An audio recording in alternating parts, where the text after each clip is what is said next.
Comme je vous le disais il y a quelques minutes, il n'y a pas que Pointe-Saint-Charles qui vit un phénomène d'embourgeoisement. Il y a plusieurs autres quartiers qui sont touchés. Mais qu'est-ce que c'est exactement que l'embourgeoisement? Comment ça se manifeste? Quels sont les impacts sur la population? Et pourquoi certaines zones sont plus touchées que d'autres?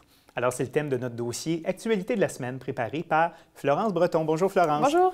Alors, de quoi parle-t-on avant tout lorsqu'on parle de gentrification, d'embourgeoisement? Oui, c'est assez complexe et justement, les causes et même la définition de ce phénomène-là ne font pas l'objet d'un consensus.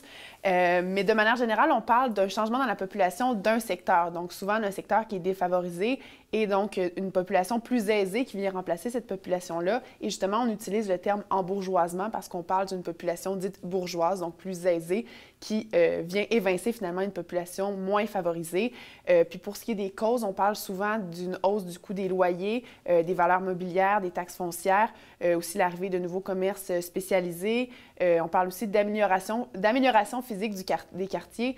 Donc ça encourage finalement des gens plus aisés à aller dans des quartiers qui, avant, étaient associés à des quartiers plus pauvres et défavorisés. On en parlait avec la réalisatrice Ève Lamont. Bon, Pointe-Saint-Charles est un des quartiers touchés par l'embourgeoisement. Est-ce que c'est un phénomène qui s'observe partout à Montréal? Non, c'est ça. C'est vraiment dans des quartiers plus ciblés. Il y a eu le cas de Pointe-Saint-Charles, justement, mais aussi on parle souvent, évidemment, d'Hochelaga-Maisonneuve, de Saint-Henri. Dans le cas d'Hochelaga-Maisonneuve, dans les derniers mois, il y a eu beaucoup de vagues de grabuge, de vandalisme, donc des groupes, des gens qui s'en prennent à des nouveaux commerces, des jeunes propriétaires en disant qu'ils sont la cause de l'embourgeoisement. Donc, il y a beaucoup de tensions, puis aussi le nouveau Hochelaga, l'espèce d'image de marque Oma qu'on entend souvent, bien ça, certains déplorent ça parce qu'ils estiment que finalement, ce qui est en train de se produire, c'est un peu ce qui est arrivé dans le secteur du plateau Mont-Royal il y a une trentaine d'années.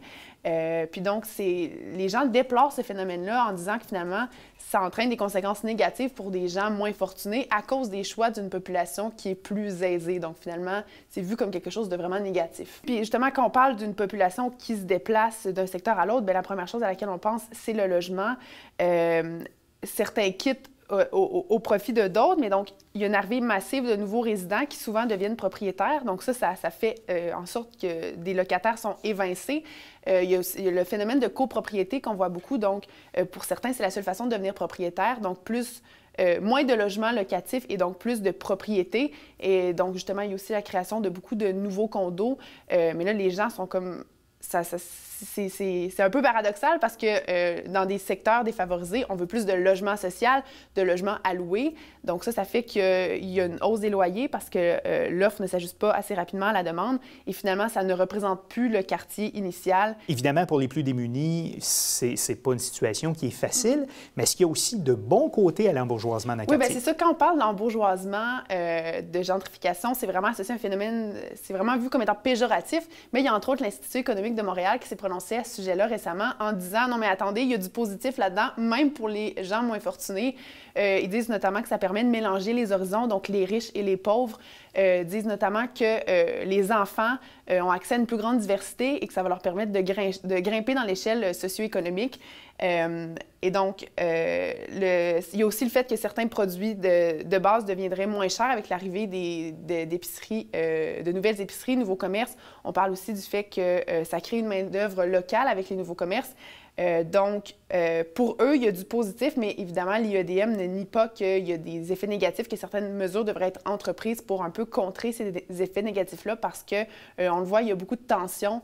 C'est un sujet auquel on doit s'attarder parce que, justement, on l'a vu dans Hochelaga, des fois, ça peut un petit peu mal tourner, mais d'autres fois, non. Mais bref, ça touche quand même les gens des secteurs défavorisés, donc je pense que c'est important de comprendre ça. C'est toute la question aussi de la mixité sociale de nos quartiers qui est en cause dans tout ça. Florence, merci beaucoup. Merci. À la semaine prochaine. À la semaine prochaine.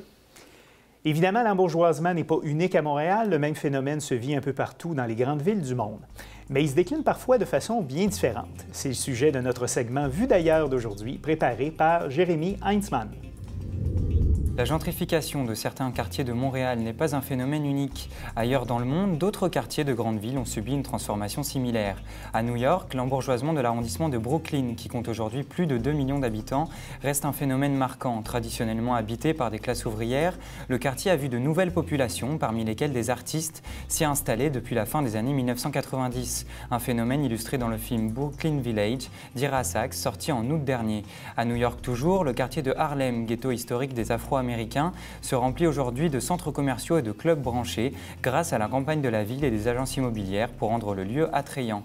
Au Brésil, le quartier du Pelourinho, dans le centre historique de Salvador de Bahia, symbole de la culture afro-brésilienne de la ville, a été restructuré dans les années 1990, tout comme celui de la Barceloneta à Barcelone en Espagne. Composé aujourd'hui de bars, de restaurants et de boutiques, ces quartiers ont vu leur population historique contrainte de déménager devant le développement de l'activité touristique.